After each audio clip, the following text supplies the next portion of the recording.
Welcome back, everyone, to the 11th Dungeons and Dragons session. As usual, please watch the previous episodes to catch up on what's transpired. Morning comes, the sunlight casting long shadows against the campsite. The usual sounds of nature begin to make themselves known. Camarier, Bronson, what do you wish to do? Camari is beside the stream, washing and cleaning the wounds on her bare legs from last night. While they might have healed, she doesn't want to risk the possibility of infection. Bronson is already up, cooking some more meat from the rabbits he hunted the previous night. He sits beside Kamara after kissing her cheek, helping her clean her wounds. Any change with Calaria? With a shake of her head, Camari looks over at Bronson, her glowing eyes seeming to resonate with a slightly familiar feeling to her. Bronson, could you please tell me a story? From your soldiering days. A happy memory or something similar? Please. Of course. I don't not have many. Not that those times were pleasant.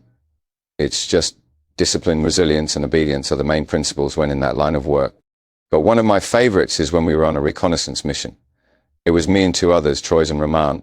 We had been tracking a possible lead. We thought that it could be demons of Niels. The ground was thick with a red hue and a dark orange substance.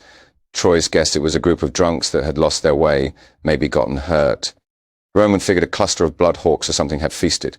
It was when we got to this remote graveyard out in the wilderness that we suspected something more innocuous. The red stuff had led us to a smeared bottle of jam left near the graveyard entrance. The orange substance ended near another jar, a jar of honey. The three of us still kept hidden. There in the dim torchlight in the graveyard stood a woman in the most beautiful dress. Not even an angel could wear it better. Her hands were coated in what we presumed to be the jam and honey. Soon, a dashing young man crept into the light, whispering a name, calling out. The woman stepped up, or rather, stepped forwards. The young gentleman whispered that he followed the signs, that he knew that she would lead him back to her. Their families had forbidden their love and their seeing of each other, the man being the son of a tailor. The woman was the daughter of a chef.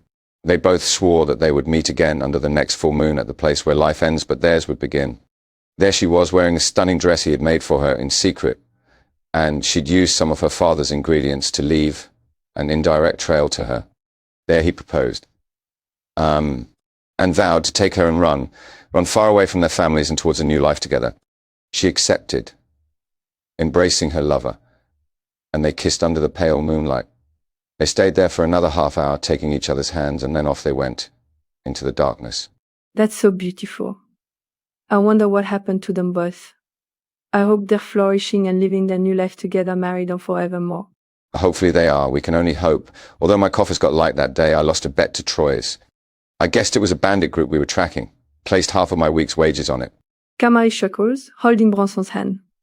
I hope that can be us one day, Bronson. I'd really like that. Bronson raises an eyebrow. Losing a bet? I wouldn't recommend it, Kamara. No, you silly thing. The other part together and possibly living a new life. If things go swimmingly and once this whole portal business is sorted, I'd like to start a new life with you. Calaria will be involved as well. Evidently, I'll never leave her behind. Do you want that as much as I do? I know, I was just teasing. Yes, I'd like that. I do want to head up to Baldur's Gate and sort some things there too. We can all go together, the three of us, live there and settle down with possibly another child in future. As long as I'm with you, and Calaria, I don't mind where we go and what we do. She leans in close, kissing Bronson's lips, her tail wrapping around him gently. Bronson holds Camara's head gently, kissing her just as passionately. His hands rest on her waist, feeling her tail against his own. I love you, Bronson. And I love you, Kamara. Shortly after you eat breakfast, you both head on back in the direction of Presthorpe. It's only another hour away. You get the horses settled in the stables. Once you return to the main gate, Camarier, you have to carry Calaria since she's still unconscious. As soon as we enter, I'm going to approach the nearest guard and instruct them to take Calaria to the medical center immediately. If the issue of price arises, I'll pay whatever. Just as long as they keep my baby girl stable and treat her, try to wake her. Miss, I can't just take this person into medical care just like that. She's not in critical condition, from what you described. You'll have to discuss things with the chief medical officer first. I can take you to her if you wish, but she might be preoccupied. If she is, you'll have to try later. Usually I would do as you advised, but this is a different situation entirely. I am the one who fought a pack of hellhounds at the ravenous Raven Tavern. The patrons would have died, if not for me. I would gladly do it again. I take no pleasure in reciting and recounting these things like this. However, action like that come with respect out. As a token of such respect, I beseech you please take my dog Rota into medical care at once. If the chief medical officer protests, have her take it up with Mayor Archibald. He will back up what I've said. And I, from one former guard to another, will back up these claims, and I'll ensure that you're spared from any potential repercussions. Bronson says that to the guard. Camarader, roll a persuasion check. With advantage if Bronson is insisting the guard further. That I am. Understood. With advantage, that's 18. Do not make me regret this. Whilst I care for the lives of the innocent, my occupation is just as significant. The guard takes Caloria, carrying her towards the medical center. Thank you. So, what next? To the mayor's office. As you both venture to the mayor's office, you wait outside the main open door after the guards order you to wait. There, you hear two voices, like last time. They had prisoners there too, Gerard, dozens of people. The poor souls, they didn't stand much of a chance. But you're certain that all the bugbears and hobgoblins were slain? Dead certain part on the unintentional pun. The portal is closed and the villains were slain. The ears I gave to you are ample enough proof. Mayor Archibald locks eyes with Bronson and Camarader. Ah, just the people I've been hoping to see. Please, enter, have a seat. Bronson does so. Camarader sits next to Bronson. She glances her over, quickly, before looking away. I believe we're a person short. Wherever is the mouthy lady in black? She had a name, Had, as in... Alexandra died, perished in the fight against the goblins. Alexandra took a dozen arrows to the chest, more than anyone else I've seen. She died valiantly, blasting spells and fighting until her last breath. A travesty. And where is her body currently? With a friend of ours, Jocelyn. She aided us in the fight, though she was in a different area of the fortress. She's taken Alexandra's body with her back to Imniskar. Jocelyn's a cleric, so she can preserve Alexandra's corpse and try to resurrect her. Last I checked, clerics charge an extortionate price for resurrecting the dead. Even then, they tend to get uptight about it. Well, she owes us a huge favor. So, we plan to make our way to Imniskar as soon as we are able. Unless I have other business for you both? I think we've all done more than enough for you. While this portal business is troubling, we can have plans of our own. Like monitoring your daughter's recovery? How surprised I was when Urmston relayed that story to me. The tiefling who fought off the hellhounds at the ravenous Raven Tavern and the stoic dwarf carrying an unconscious individual with them, insisting he dismiss the formalities and do as instructed, whilst I did say to Bronson last time that your actions did earn you respect, Camarader. That doesn't give you the authority to order my men around like that. There are procedures and regulations in place when it comes to the sick and wounded. You have earned respect, yes, but don't think that means it earns you more than that. Exceptions and favoritism, certainly not. I will have your daughter monitored and treated as a token of the respect you have earned. But if more exceptions or favoritism are exercised again, then... Understood. Thank you. Gerard, about the reward. Yes, the other half of your reward. Hold on. Rover, you weren't there with us. We didn't even see you. Yes, I was. Modesty should be your preferred choice. I see, Kamari. Don't lecture me about my preferred choice. You are a liar. A bad one at that. You're labeling me a liar. Unbelievable. That's enough from both of you. Your reward, Mayor Archibald says, as he hands out 4 pouches of gold, double for Alexandra, since she insisted last time. Rather ironic now, unfortunately. But even still... Thank you, Gerard. Is there anything else you need us for? Not for the moment, but if that changes, I will contact you, all of you. With that, you all leave his office. One thing we should do, Bronson, is get the contents of that chest examined. I'm not even sure if I've shown you yet, since a lot has happened recently. Camarader will show in the cool stuff she and Jocelyn found. Very exquisite. Let's return to Armored Saints. Maybe Ghislaine can help. Sure thing. We can make some more inquiries about her father. Was her at it. We need more to lash onto. As Alexandra said before, we have no leads. So you return to Armored Saints at a brisk pace. The familiar smells greet your nostrils and the bell chimes as you both enter.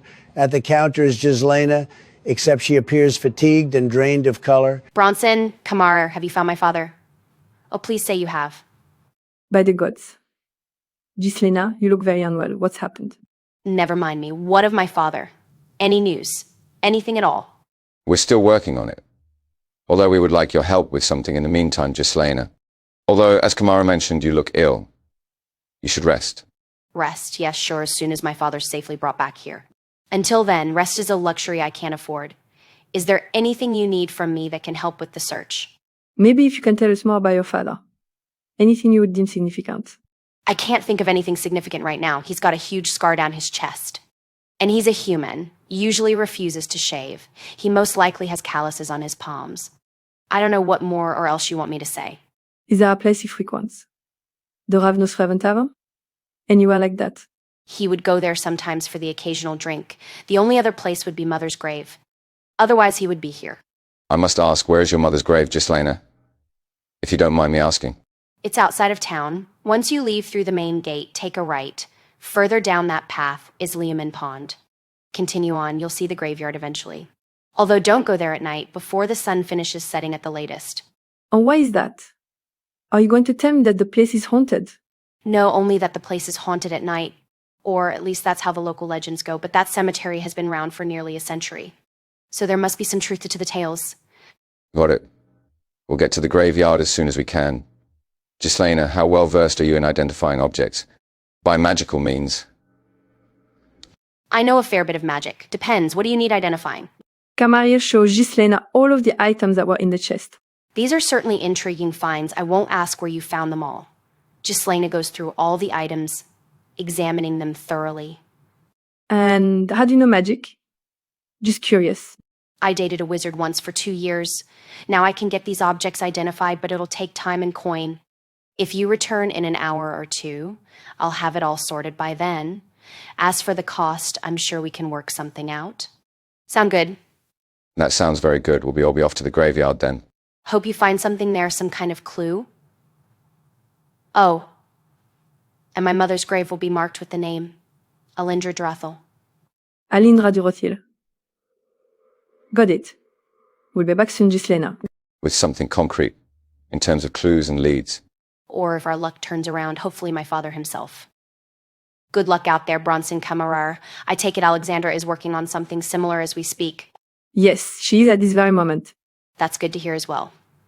Very well, I wish you all luck. You both leave Armored Saints and back out near the market square. What do you both wish to do now? Well, I suppose it's off to the graveyard. Either that or we check out the tavern again, in case we miss something. We could go to the Ravenous Raven Tavern first, maybe also ask the patrons about the graveyard, whilst we get a quick drink. I don't think there would be many clues at the tavern, but I suppose it's worth a look. Just to be extra sure. Kamaria, why did you lie to Ghislaina about Alexandra? Because Ghislaina has enough to worry about right now. Besides, Alexandra might not be deceased much longer. If Jocelyn can work her healing magic. I know. I suppose I wouldn't want a lot of people knowing about dead friends at a time like this. Nothing against Alexandra, of course. Just don't want to throw caution to the wind. Exactly. So we understand each other. Although it is quite strange without Alexandra here. I suppose it's something we'll have to get used to for now. So you both proceed to the Ravenous Raven Tavern. Bronson, Kamaria, darlings, how are you both? Mary Molly greets you both, smiling sweetly, behind the bar as usual, although there's even more of a spring in her step than usual. I owe you both huge thanks. You saved us from those hell dogs, saved my tavern too.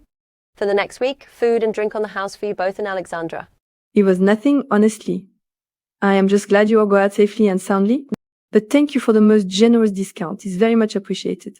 It's my absolute pleasure. You're like beacons of light in these dark times, the three of you. That's very sweet of you to say, Mary Molly, thank you. We are both wondering if we can get your advice on something. Rather, background information on something. Of course you can, but first please let me alleviate your thirst. What will it be, dearies? Whiskey, scotch, wine, rum, liquor, gin, beer, ale, mead, vodka? Call L, please, Mary Molly. Single malt whiskey for me, please. Most excellent. I'll get those to you right away. So what did you want to ask me about?